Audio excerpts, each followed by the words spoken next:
Hi everyone, it's Kerry. I've been really excited about this project. I actually started it about a month ago, but I've only just been able to get around to showing you how I did this now.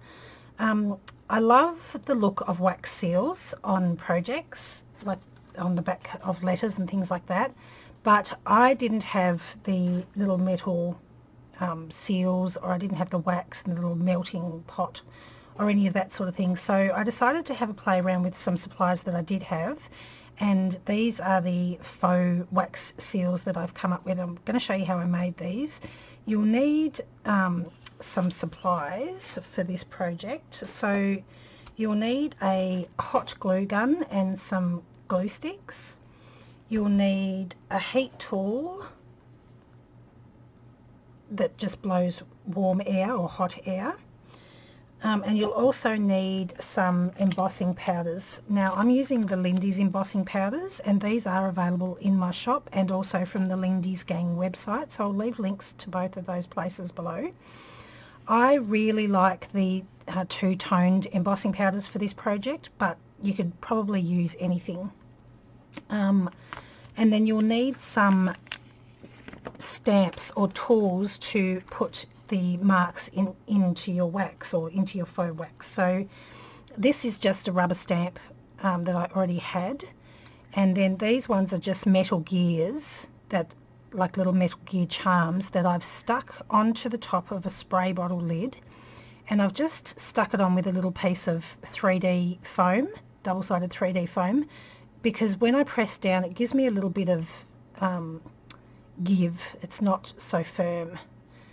And then these ones are just some homemade rubber stamps that I had. Now you can probably use any stamps, and you can probably use any embossing powder, but if you're going to try this with your own stamps, I'd suggest that you try it just with a small piece of your stamp first, just to make sure that it doesn't affect your stamp, because you don't want to ruin your stamps. So you'll also need some baking paper, and I've got this piece of wood here just to protect my tabletop from the heat. This is just a piece of contact, so it would melt with too much heat.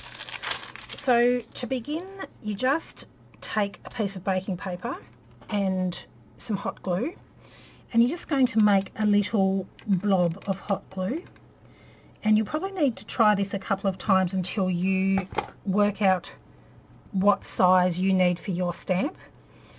I need about 1.5 centimetres. Now I'm going to use my heat tool directly on top of the blob, and that's going to spread it out a little bit and also make the edges look a little bit raised.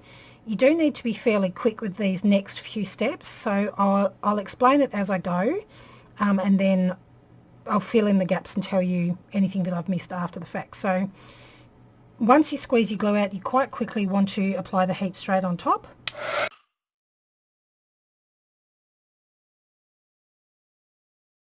You can see that's spread out my glue, and it's given me the raised edge. And then you want to apply your embossing powder straight over the top.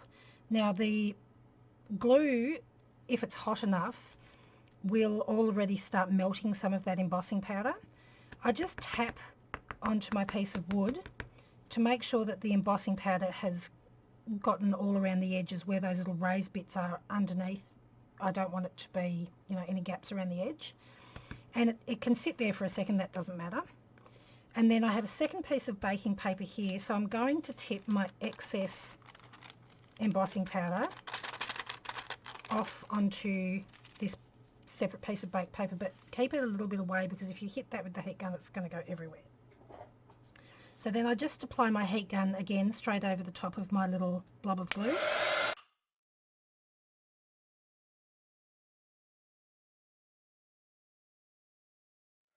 And you'll see that that melts my embossing powder, and then you quickly need to apply your stamp straight over the top. And when you pop it down onto the glue, you don't want to push down too hard, because that will make the glue split, and the embossing powder won't have full coverage of the glue then. So you're really just pressing it down with enough force to give it a light impression, and then you just leave it to sit on top of the glue until it's cool enough.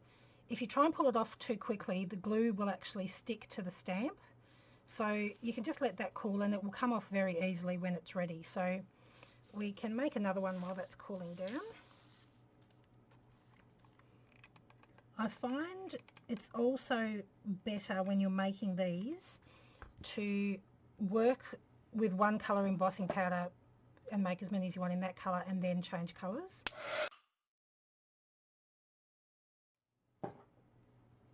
It just saves, you know, tipping everything out and then popping it back.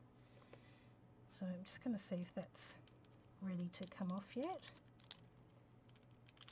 Okay, I'm going to set this to the side. It's come off the baking paper, just while I tip this extra embossing powder off. And then I'll heat this one again.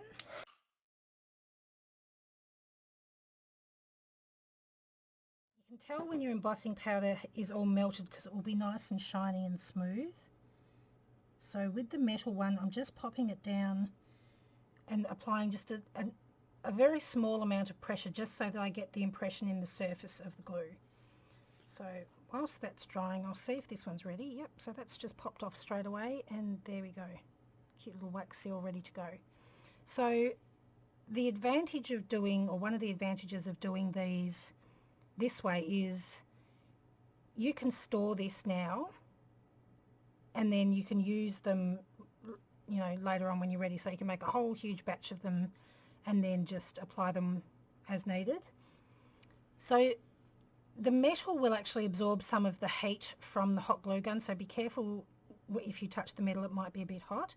But it's the same thing, when it's cooled enough it'll just pop off of the hot glue and you don't get any residue left on the metal there. So that's another one ready to go. So once you've got a bit of a stash of your faux wax seals, there's several different things that you can do with them. So this one here, I've highlighted the detail with a little bit of gilding polish. You could use metallic wax and just brush your finger over it once it's cool and it just highlights the detail there. You can of course use these as you would use a normal wax seal on the back of an envelope. One of the advantages to using a hot glue seal is these are not going to crack like a wax seal might. These are quite durable. So durable that you can actually punch a hole in these once they're fully cooled and set an eyelet into them. So to do that you would just take your wax seal, and I've got a crocodile here and I'm just going to line that up and punch a hole. Punches through really easily, and I'll just select an eyelet here and pop it into the hole. Now when you set the eyelet, you don't want to press too hard, so you really just need to apply enough pressure to actually set the eyelet. You don't need to squish it too hard. So there we go, that's in there now. And then you can hang that like a charm off a book or pin it onto your project like that. And I just think that's another, you know, cool way to use these wax seals. They look really cool. Anyway, I hope you're as excited about this project as I was. I'd love to see any that you make. If you've got any questions, please leave a comment below and I'll be happy to help you out. If you're in Australia, I do stock the Lindy's embossing powders in my shop and I'll leave a link to that below. Lindy's, of course, ship anywhere in the world, so I'll also pop a link below to the Lindy's Gang website. Anyway, thanks for joining me today and I'll see you in the next one. Bye!